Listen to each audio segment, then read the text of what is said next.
आज गुड़िया बहुत खुश थी क्योंकि आज गुड़िया की नानो जो आ रही थी। पीपल के बड़े पेड़ पर बैठी गुड़िया अपनी नानो का इंतजार कर रही थी और फिर उसे दूर से ही अपनी नानो आती हुई दिखाई देती है और वो खुशी से उछलने लगती है। नानो आ गई, नानो आ गई। ऐसे कहते हुए गुड़िया उड़कर अपनी नानो की तरफ जाती है। नानो, मैं सुबह से ही आपका इंतजार कर रही थी। बहुत गर्मी थी गुड़िया बेटी, बहुत मुश्किल से यहाँ तक पहुँची हूँ। फिर गुड़िया और उसकी नानो घर आ जाती हैं। गुड़िया की मम्मा नानो को ठंडा लाल शरबत देती है। बारिश हुए भी काफी समय बीत गया है, इसलिए गर्मी बहुत बढ़ गई है। नानो, नानो, मेरे लिए क्या लाई है? मैं अपनी गुड़िया के लिए लाई हूँ छोटी सी गुड़िया।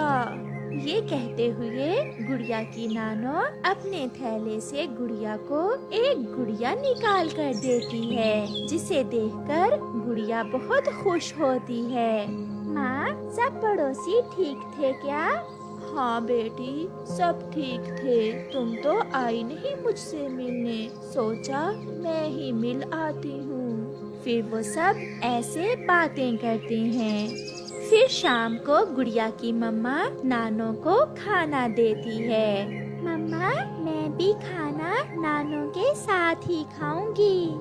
हाँ हाँ, क्यों नहीं, मेरी बेटी मेरे साथ ही खाना खाएगी और मैं नानो के साथ सोऊंगी भी। फिर गुड़िया और उसकी नानो खाना खा लेती हैं। उन दिनों गर्मी भी बहुत बढ़ रही थी और जंगल में मच्छर भी बहुत था।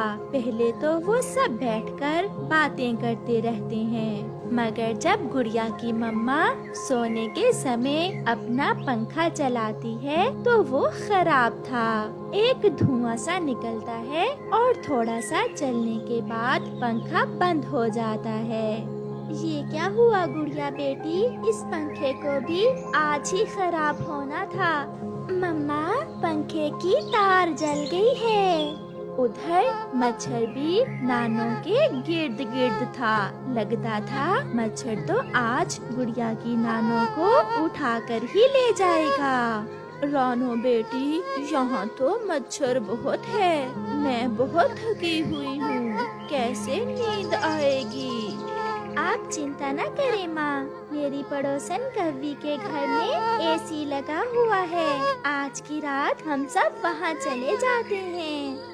फिर वो सब गोरी कव्वी के घर चले जाते हैं। गोरी बहन, मेरा पंखा भी आज ही खराब होना था। माँ जी आई हुई है, मच्छर तो सोने नहीं दे रहा था, इसलिए आज की रात हम आपके पास ही रुकेंगे। गोरी तो चुप रहती है, मगर कालू कौवा जो थोड़ा सा गोरी कव्वी से अच्छा था कहता है, हाँ हाँ चिड़िया रानी, ये घर भी आपका अपना ही है। ये कहते हुए कालू कौवा एसी चलाता है। एसी की ठंडी हवा के आते ही गुड़िया और नानो तो सो जाती हैं। चिड़िया, मैं चुप इसलिए थी कि एसी का बिजली का बिल भी बहुत आता है, मैं तो कभी कभार ही एसी चलाती हूँ।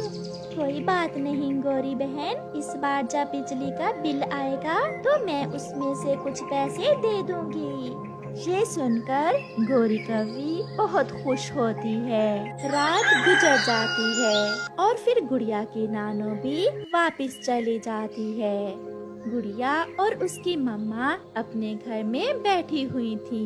गुड़िया आज बहुत उदास थी। कल इस समय नानो रास्ते में हमारे पास आ रही थी।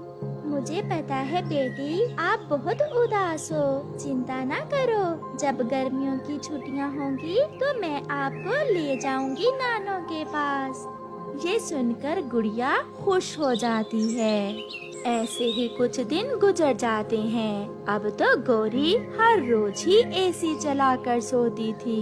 उसके पति ने पूछा तो कहने लगी,